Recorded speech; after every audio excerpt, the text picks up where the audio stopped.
समय समय पर कई ऐसे लोगों ने समाज का नेतृत्व किया है जिन्होंने समाज की भलाई और समाज को जागरूक करने के लिए अपना सारा जीवन खपा दिया है।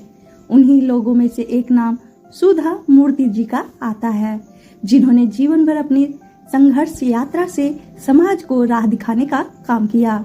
साथ ही उन्होंने अपनी महिला सशक्तिकरण के लिए भी अनेक कार्य किए।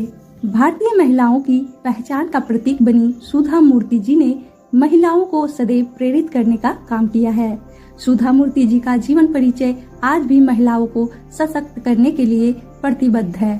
सुधा मूर्ति ने भारतीय समाज पर अच्छा प्रभाव डालने के लिए कई बेहतरीन काम किए हैं, जिनके बारे में आज हम इस वीडियो में जानेंगे। सुधा मूर्ति एक प्रसिद्ध भारतीय लेखिका और इन्फोसिस फाउंडेशन की चेयरपर्सन, जो कि एक नॉन प्रॉफिट ऑर्गेनाइजेशन है। सुधा मूर्ति का जन्म कर्नाटक में सी गांव में 19 अगस्त 1950 में हुआ था। सुधा के पिता डॉक्टर RH कुलकर्णी एक डॉक्टर थे और उनकी माता बिमला कुलकर्णी, जो कि एक शिक्षिका है। उन्होंने BBB college of engineering and technology Hubli से इलेक्ट्रिकल इंजीनियरिंग कॉलेज में स्नातक किया। वह कर्नाटक में पहले स्थान पर रही, जिसके लिए उन्होंने कर्नाटक के मुख्यमंत्री से स्वर्ण पदक प्राप्त किए।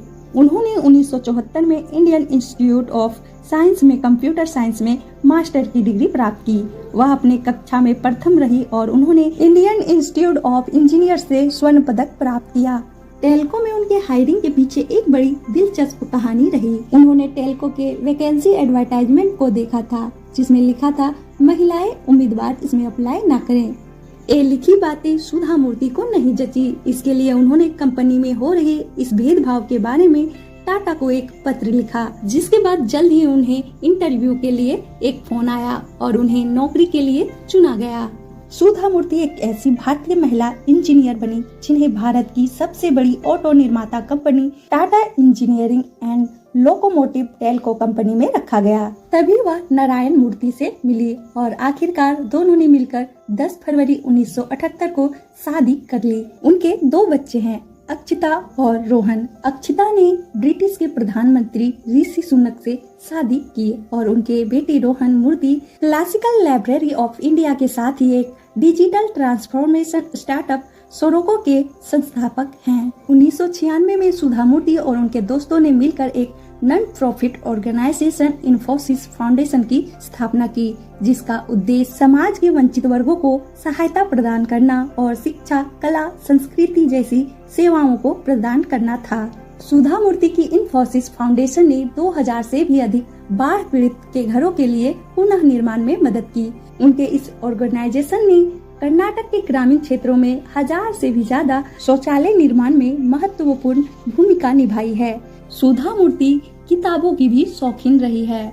सुधा मूर्ति ने अंग्रेजी तथा कन्नड़ भाषाओं में अपने जीवन के अनुभव के आधार पर कई किताबें लिखी है। सुधा मूर्ति ने अपने जीवन काल में कई पुरस्कार भी प्राप्त किए हैं। लॉटरी क्लब ऑफ कर्नाटक ने 1995 में उन्हें बेस्ट टीचर का अवार्ड दिया। साल 2006 में उन्हें भारत के चौथे सर्वोच्च नागरिक पुरस्कार पद्मश्री से सम्मानित किया गया तथा 2023 में उन्हें तीसरे सर्वोच्च नागरिक पुरस्कार पद्म भूषण से सम्मानित किया गया। सुधा मूर्ति हमारे समाज के लिए एक आदर्श हैं। उन्होंने ये साबित कर दिया है कि मानवता और नैतिकता पैसों से नहीं खरीदे जाते। इतनी ऊंचाइयों को छूने के बाद भी सुधा मूर्ति सादगी भरी जिंदगी जीना पसंद करती है। तो दोस्तों, ये थी सुधा मूर्ति जी के जीवन के बारे में। इनके जीवन से जुड़ी जानकारी आपको कैसी लगी, हमें कमेंट्स करके जरूर बताएं और इसी तरह प्रेरणादायक अन्य वीडियो देखने के लिए हमारे चैनल को सब्सक्राइब जरूर कर लें।